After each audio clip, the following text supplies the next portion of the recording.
राजस्थान की राजधानी जयपुर में एटीएस की कार्रवाई ने सुरक्षा एजेंसियों को अलर्ट मोड पर ला दिया। एक महिला को हिरासत में लेकर पूछताछ शुरू की गई और जांच के दौरान उसके mobile phone, social media accounts और विदेशी संपर्कों की जांच की गई। एजेंसियों का दावा है कि कुछ ऐसे डिजिटल सुराग मिले हैं जो पाकिस्तान में बैठे संदिग्ध लोगों तक पहुंच। सबसे बड़ी बात यह है कि महिला कोई आपराधिक पृष्ठभूमि से नहीं जुड़ी बताई जा रही है, बल्कि एक सामान्य पारिवारिक जीवन जी रही थी। लेकिन जांच एजेंसियों का मानना है कि डिजिटल प्लेटफॉर्म के जरिए कथित तौर पर उससे प्रभावित किया गया और धीरे धीरे संपर्कों का दायरा बढ़ाया गया।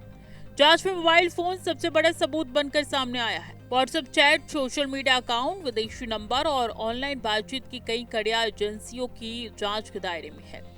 जांचकर्ताओं का मानना है कि अब आतंकवादी संगठन बंदूक और बारूद से पहले मोबाइल और इंटरनेट का इस्तेमाल कर रहे हैं। फर्जी पहचान बनाई जाती है, दोस्ती की जाती है, भरोसा जीता जाता है और फिर धीरे धीरे मानसिक रूप से प्रभावित करने की कोशिश की जाती है।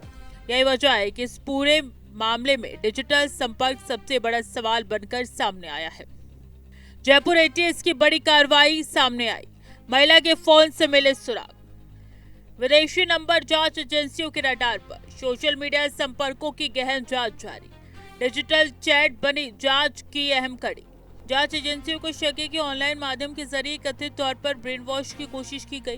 सोशल मीडिया पर लगातार संपर्क, धार्मिक चर्चा, भावनात्मक संवाद और विदेशी हैंडलों से जुड़ी बातचीत की जांच की जा रही है। एजेंसियां ये पता लगाने में जुटी है कि क्या ये केवल एक व्यक्ति तक सीमित मामला है, इसके पीछे कोई बड़ा नेटवर्क काम कर रहा है।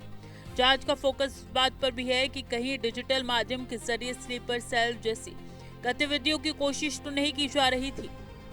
देश की सुरक्षा एजेंसियां लगातार चेतावनी दे रही है कि आतंकवादी संगठन अपनी रणनीति बदल चुकी है।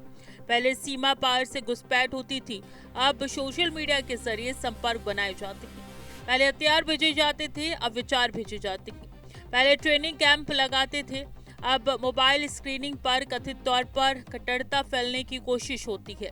जयपुर की जांच उसी बदलते खतरे की तरफ इशारा करती दिखाई दे रही है, जहां दुश्मन सामने नहीं बल्कि डिजिटल दुनिया में छिपा बैठे हो सकती है।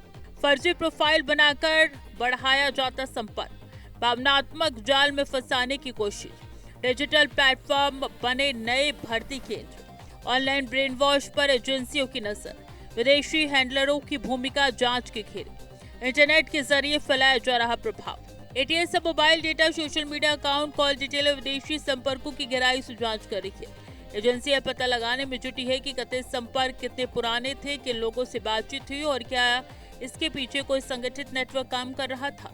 जांच आगे बढ़ाने के लिए बड़े खुलासे की संभावना जताई जा रही है।